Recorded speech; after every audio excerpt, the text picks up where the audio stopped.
जब कभी कोई बच्चा बचपन में शरारत करता है तो उसके पापा ने उसे कभी न कभी जरूर डांटा होगा और ये भी बोला होगा कि शरारत मत करो, नहीं तो तुम्हें समोसे की दुकान पर लगवा दूंगा। स्वागत है आपका हमारे चैनल VXPL द जोश में। यहाँ पर आपको मिलेगा सिर्फ और सिर्फ फैक्ट्स, वो भी अनलिमिटेड। लेकिन इस वीडियो को देखने के बाद आपके पापा 2-4 बीघा खेत बेचकर खुद ही समोसे की दुकान खोल लेंगे। और खोले भी क्यों ना, क्योंकि निधि और शिखर ये दो नाम है जिन्होंने समोसा बेचकर न सिर्फ 600 करोड़ रुपए की कमाई की है, बल्कि इंडियन समोसे को एक यूनिक ब्रांड भी बनाया है जिसका नाम है समोसा सिंह। और टैगलाइन है, घर पड़ोसी या रिश्तेदार, एक समोसा तो बनता है यार। तो दोस्तों, इंडिया में कोई समोसा वाला इतना बड़ा बिजनेस कैसे स्टार्ट कर सकता है, और तो और वो इसे रन कैसे कर रहे हैं, ये सब जानने के लिए बने रहिए हमारे साथ वीडियो के अंत तक। अगर आप हमारे चैनल पर नए हैं तो चैनल को सबसे पहले सब्सक्राइब करें और बेल आइकन को क्लिक करें ताकि आप तक हमारी वीडियो सबसे पहले पहुंच पाए। 2004 में निधि शिखर दोनों ही कुरुक्षेत्र यूनिवर्सिटी में बायोटेक से अपनी पढ़ाई पूरी कर रहे थे।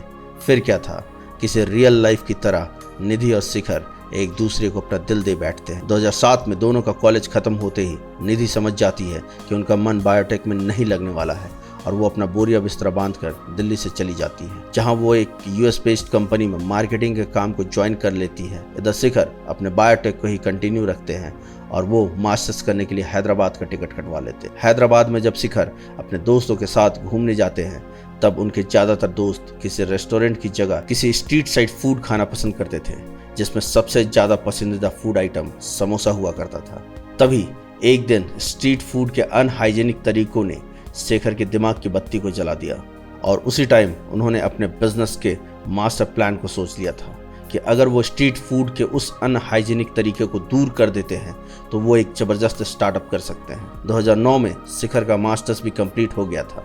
मास्टर्स कंप्लीट होते ही उनकी एक बायोटेक कंपनी में जॉब लग गई। अपने स्टार्टअप प्लान और जॉब के बीच अपने प्यार निधि को नहीं भूले थे, इसलिए 2010 में दोनों ने 7 फेरों के साथ ही साथ 7 जन्मों के लिए भी एक हो गए। शादी के बाद शिखर ने निधि को अपने स्टार्टअप के लिए बनाया, लेकिन दोनों ने अपने अपने जॉब को फाइनेंशियल बैकअप बनाने में और स्टार्टअप के प्लान को एग्जीक्यूट करने के लिए लगभग 5 साल का टाइम लगाया।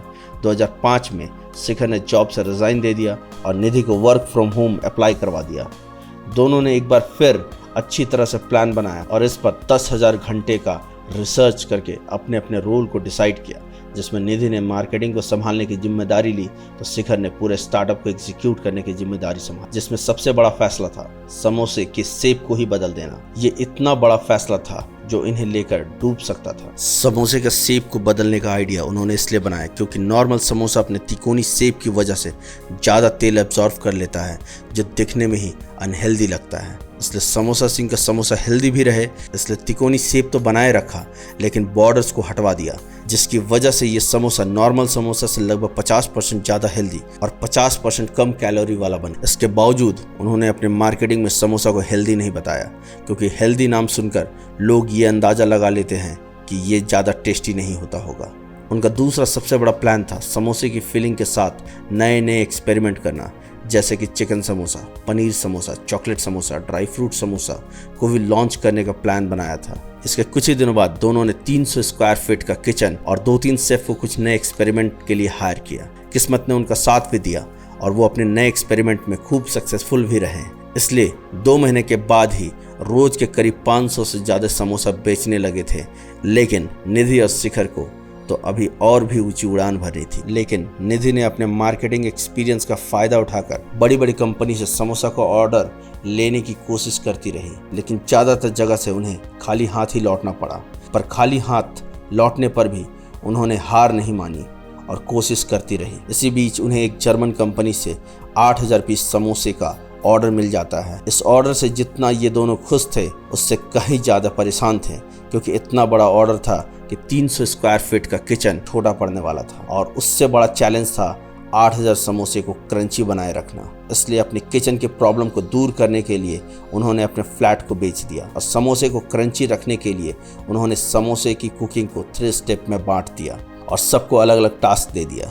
ये 8,000 समोसे का ऑर्डर बहुत ही सक्सेसफुल रहा। इसके बाद उन्हें और भी दूसरी कंपनी से ऑर्डर मिलते रहे और धीरे धीरे उन्होंने PVR और दूसरे ब्रांड के साथ भी टाई अप कर लिया और फूड फेस्टिवल के साथ साथ समोसा फेस्टिवल करके भी उन्होंने अपनी अच्छी खासी सेल बढ़ा ली। लेकिन इन दोनों का दिल इतने में भी खुश नहीं हो रहा था। उनके अंदर से आवाज आ रही थी, ये दिल मांगे मोर। और वो अपनी इसी दिल की आवाज को शांत करने के लिए दोनों ने ऐसे आदमी का नंबर ढूंढ निकाला जो ऐसे ही छोटे छोटे बिजनेस में इन्वेस्ट करते थे। शिखर ने जब इस नंबर पर कॉल किया तो सामने से किसी ने फोन ही नहीं उठाया। शिखर ने जब दूसरी बार कॉल ट्राई किया तो इस पर भी किसी ने कॉल नहीं उठाया। कई बार कॉल करने पर भी जब कोई रिस्पांस नहीं आया तो निधि और शिखर सीधे उस आदमी के घर चले गए और एंट्री ना बनने पर घर के बाहर ही खड़े रहे ताकि कम से कम एक मीटिंग हो जाए। 2 दिन तक लगातार घर के बाहर खड़े रहने पर उनकी मीटिंग फिक्स हुई और मीटिंग में उन्होंने अपने समोसे को ऐसे प्रेजेंट किया कि वो उस मीटिंग से पूरे 19 करोड़ की फंडिंग लेकर आए थे। 19 करोड़ की फंडिंग से इन दोनों ने अपने 7 आउटलेट्स खोलकर उन्हें ऑटो पायलट सिस्टम पर कर दिया, जिसके बाद 2019 में समोसा सिंह ने 200% की स्पीड से अपनी ग्रोथ की और आज उनकी मार्केट वैल्यू लगभग 600 करोड़ रुपए है। क्या आप भी समोसा सिंह की तरह समोसे का आउटलेट खोलना चाहेंगे? कमेंट करके जरूर बताइएगा। अगर आपको वीडियो अच्छा लगा हो तो वीडियो को लाइक करना, शेयर करना और चैनल को सब्सक्राइब करना ना भूलें। आज के लिए बस इतना ही। बने रहिए हमारे साथ, फिर मिलेंगे अगले वीडियो में कुछ नई जानकारी के साथ। तब तक के लिए धन्यवाद।